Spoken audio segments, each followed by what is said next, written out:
All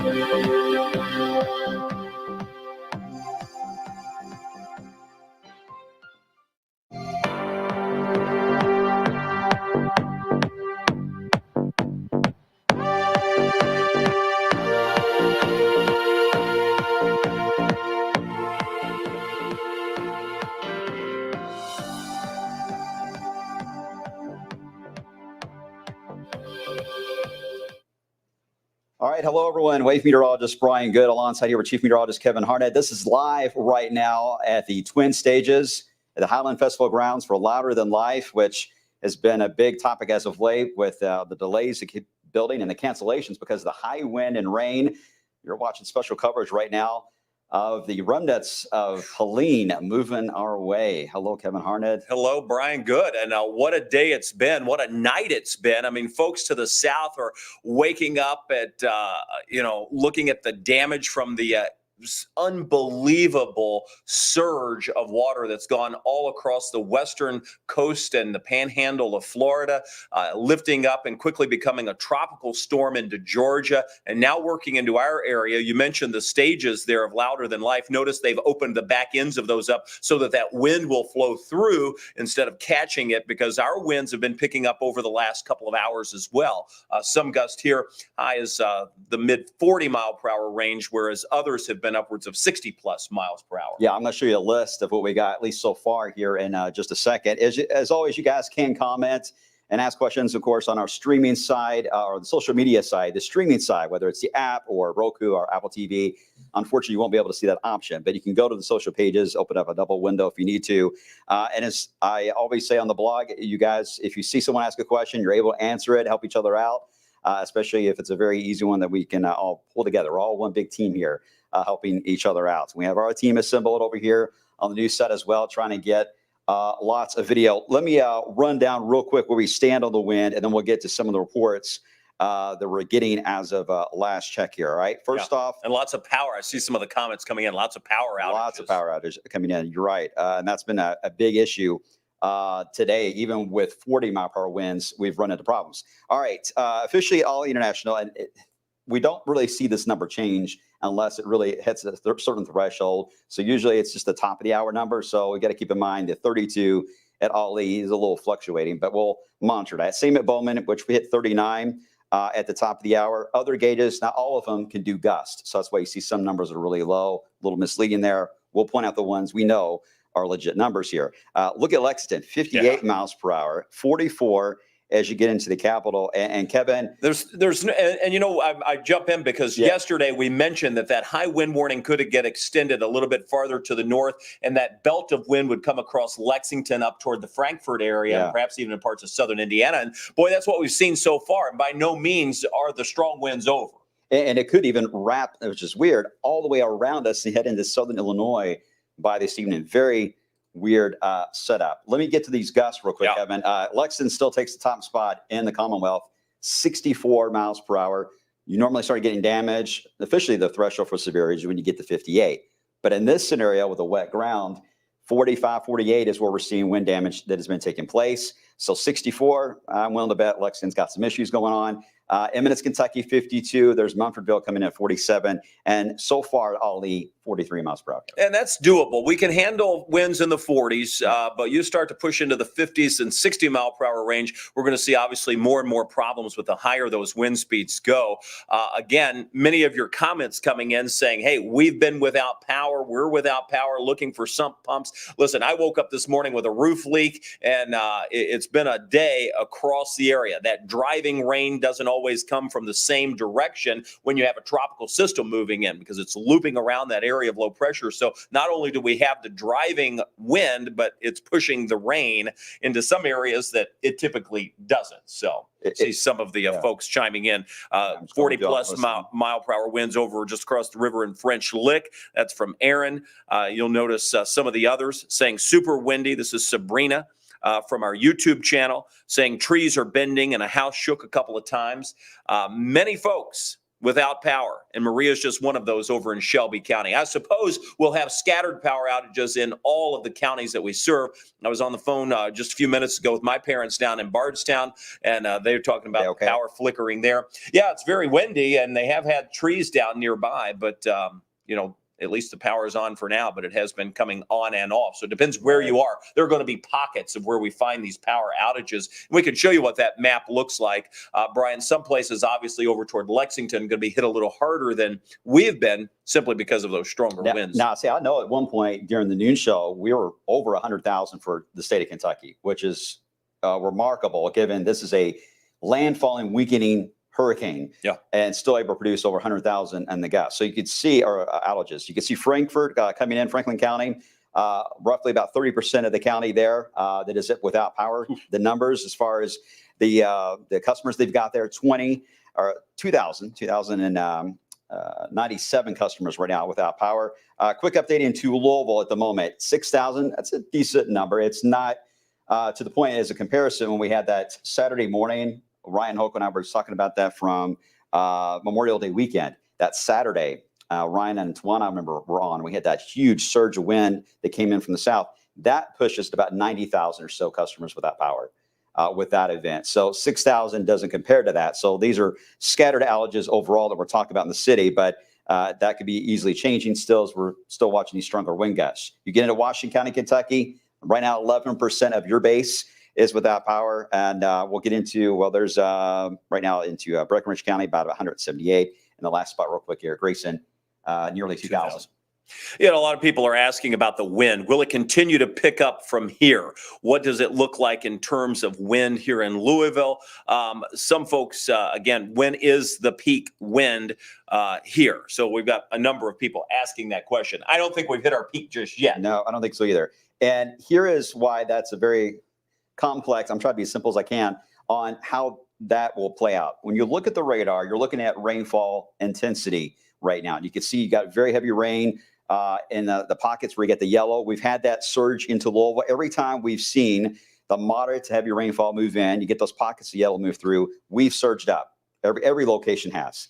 And that's the problem. You get those surges to come in, you're going to spike over 40. And in some cases, right in through here is where they got over that 60 miles per hour mark moving through. So this is one way you can get strong wind, and that is passing up to the Ohio River in Cincinnati right now. So the key is we have to be able to mix that wind down to the surface. And you mentioned one way to do that's with a heavier downpour, right? That'll push that wind to the surface. There's another way to do that, and that is actually with a few breaks in the clouds if that were to happen, because that promotes mixing as well. The good news is right this second, we're cloudy. The visible satellite imagery shows that, but we are seeing what appears to be at least the potential for some clouds to break across far southeastern Kentucky. And if that were to continue to move into our area, not only would we ease the precipitation, but we could wind up picking the winds up.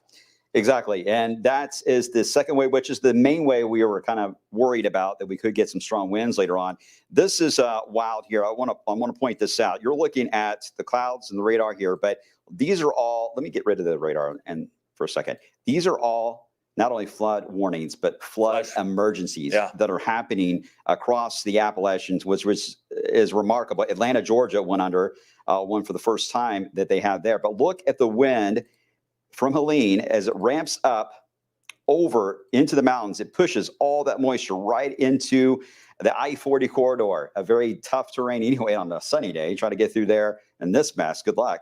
And it's just leading to the mass evacuations, but you're getting this amazing amount of lift going up the mountains, producing the flooding rain. And then on the other side of the mountains, the wind goes down. And look what it's doing. It's going down. That actually causes the air to dry up. We call that downsloping effect, or for those of you that are from the Rockies, especially, you probably heard rain shadow mentioned several times in their weathercast out there. But the air going is sinking down the other side of the mountains. That allows it to cut off the rain portion of it. You create a dry pocket, but that leads to what Kevin was talking about is the way number two, that you can get those strong winds to get pushed down the ground level. This is the one way you can. Now, we just don't know if this is going to work its way in here before we run out of daylight. We don't know that.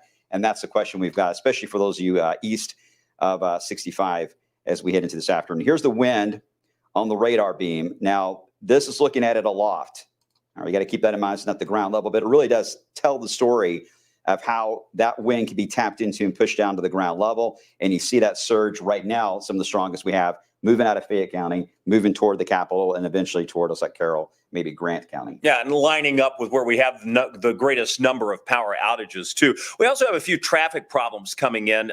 This Trimark I-64 East at Waddy, that's over in Shelby County. Left shoulder, all lanes, and the right shoulder blocked. So, again, some trees could be coming down, or there could be accidents. Either one. Seen both coming into work today. Right. So exactly. it's just going to be one of those days where you're going to have to take it easy because the winds are downing trees. They're scattered in our area right now. That means scattered power outages are taking place, but there are also heavy rain pockets moving through, and that's been slowing down traffic. Lots of hydroplaning. These are the current wind gusts that we have up here. And again, you can see the core of that wind, as Brian mentioned, from Lexington up toward Frankfort, lifting into southern Indiana, Madison at 35 miles per hour, Covington at 43.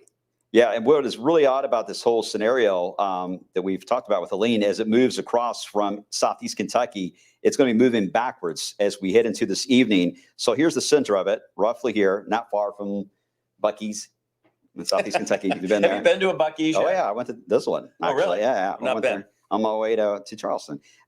This is going to move right over E-Town, Bullitt County, between now and about 4 o'clock, the center of it. And then it'll keep drifting into the LBL, Land Between the Lakes area, I would say roughly about 8 o'clock or so this evening, and then just west of Nashville during the overnight hours. And this is where it'll basically stay for 2 extra days before it will fade off the map.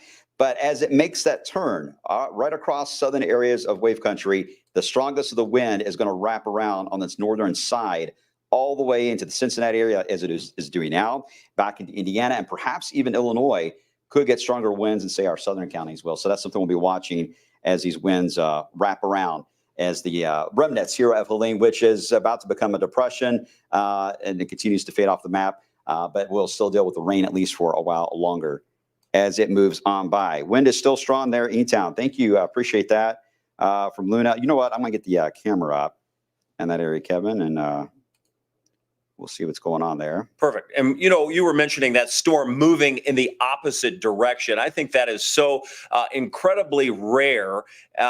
And the reason is because we had a mid-level low coming in. So really, we were looking at two different weather systems. Obviously, the area of low pressure from the hurricane coming in, becoming subtropical, becoming the depression, still an area of low pressure. And then we had one out to our west that was a mid-level low. And that one, because of the counterclockwise rotation around low pressure, wrapped that one into the system. So instead of it doing its typical, hey, coming in from the south, crosses into the Florida Panhandle and moves out to the east. No, not so fast. What happened was that mid-level low grabbed it, sort of swung it back to the west, which is why we're having the prolonged period of rainfall with this too. Yeah, if that wasn't there, we wouldn't be dealing with this. Not at all. It would be out of the area. And so this is hard to compare it to anything before, because it really hasn't happened in this type of fashion before across, especially our neck of the woods, into wave country, and that makes everything quite complex. Ryan Hoke now passing on. Looks like another large tree down. This is going to be in Goshen along Highway 42. I've heard several of you from Goshen talking about the wind surging up into that area, and we don't have gauges everywhere, but we have several, and they do, in some cases, update instantaneously, and some are a bit delayed. You can see Hurstbourne Parkway area, Eastern Jefferson County, coming in at 38 miles per hour, 40 now, back up to 40, which, again, it's going to fluctuate every time we see these rain bands come through, and there's just that slight little enhancement of rainfall. You're going to have that potential to pull down some of those stronger winds. And then whether or not we get the second phase of this, which would happen in the next, I would say, 3 to 4 hours, the second phase, whether or not we get some thinning of the clouds here in East Kentucky, or will this fill right back in again, which is a risk. It could do that, which is not a bad thing.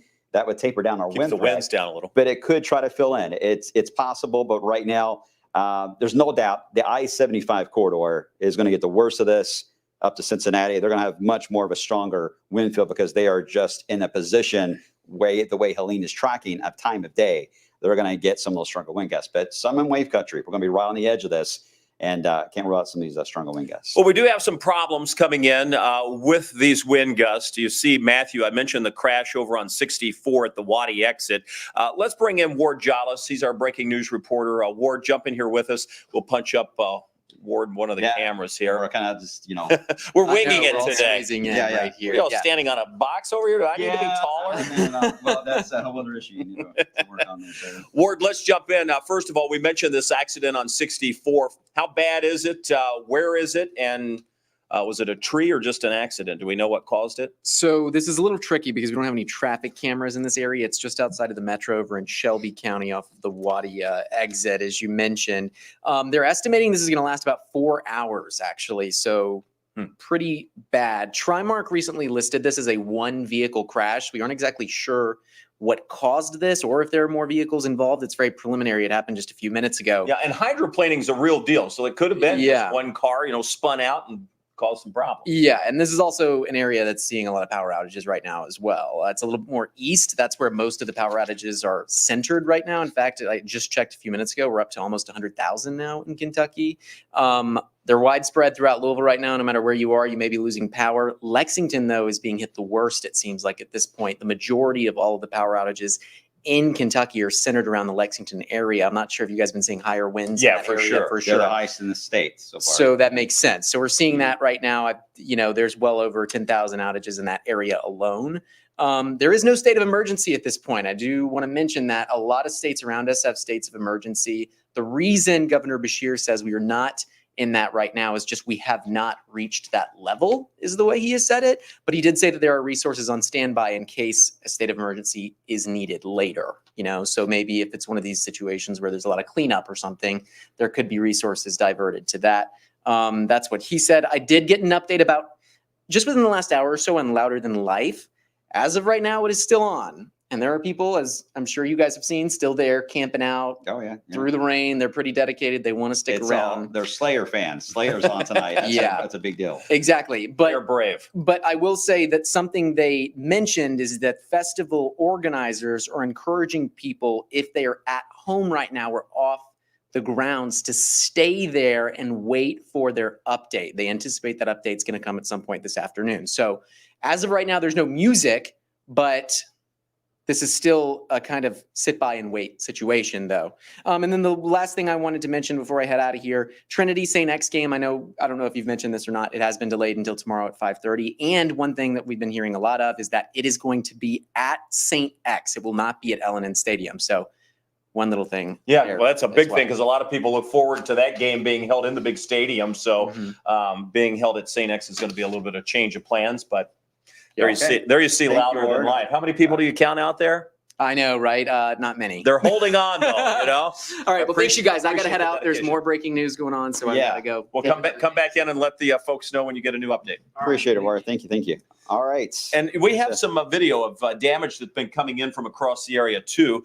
We mentioned trees down in parts of Louisville. So we know that, that's going to happen when we have winds over 40 miles per hour. Yeah, and you can see the strong winds there. We'll punch it up. Hold on 1 second.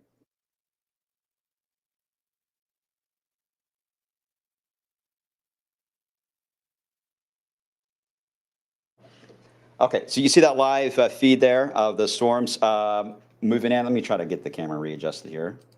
And you're right, Kevin. We did have some of that video that we got earlier today that our crews were sending out. So let me load that up. This, I believe, is going to be into the Shenandoah area of the tree that fell there.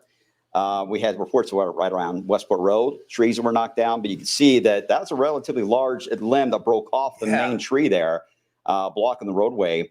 And that's several things. Some of these big limbs falling, I mean, you don't have much of a heads up because the sound of wind in general is so loud and stuff. You may not hear that crackling until last minute. And this is the second location was at Sequoia, I believe, in the Clifton neighborhood. I believe this is where that is from earlier today when the winds first started ramping up. That was some of the damage we've got there. We've got a lot of these images too. Well, you may have noticed that tree may have not been the healthiest. So I think today the trees are being put to the test. So if you have some unhealthy limbs or decaying or dying limbs, they're the ones that are definitely going to come down. And then even in that last one that we showed you a while ago off of Shenandoah, that one was fairly healthy, but perhaps it was a little heavy. And you start to get those 35, 45 mile per hour winds. It's enough to break a large limb off, especially with the leaf canopy that we still have on them. The leaves haven't fallen yet. So that adds a bunch of weight. It sure does. All right. Oh, let me fix my camera. Sorry.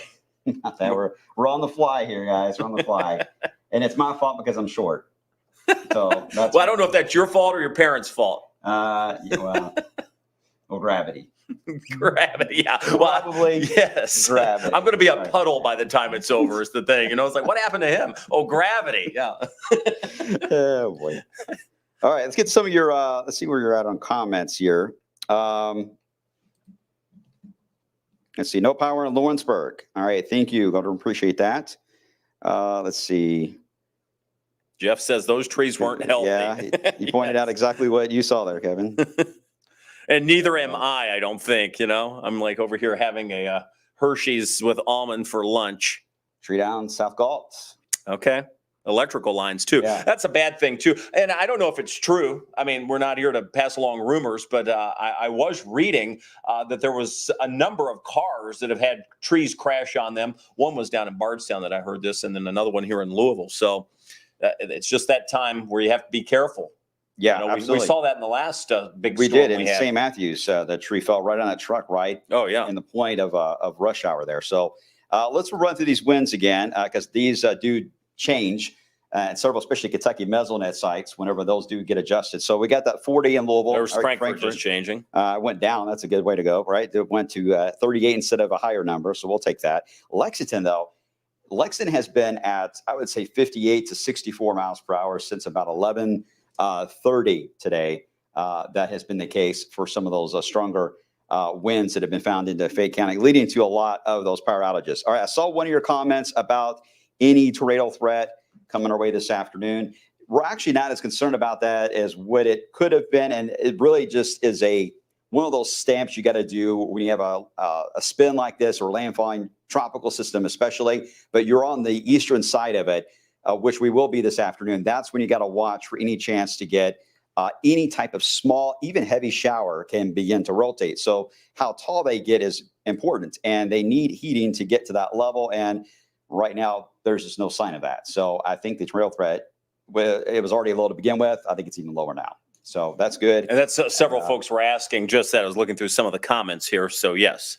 Yeah, looking a lot better there. But we're just watching these more of a gradient wind still, the wind aloft. And I think the key on this and this wind field, trying to get some of this down to the ground level, is going to be intensity of rainfall. And I like seeing that we're not seeing as many yellows into the Louisville area. I do think that will at least ease us from getting to 60 right now.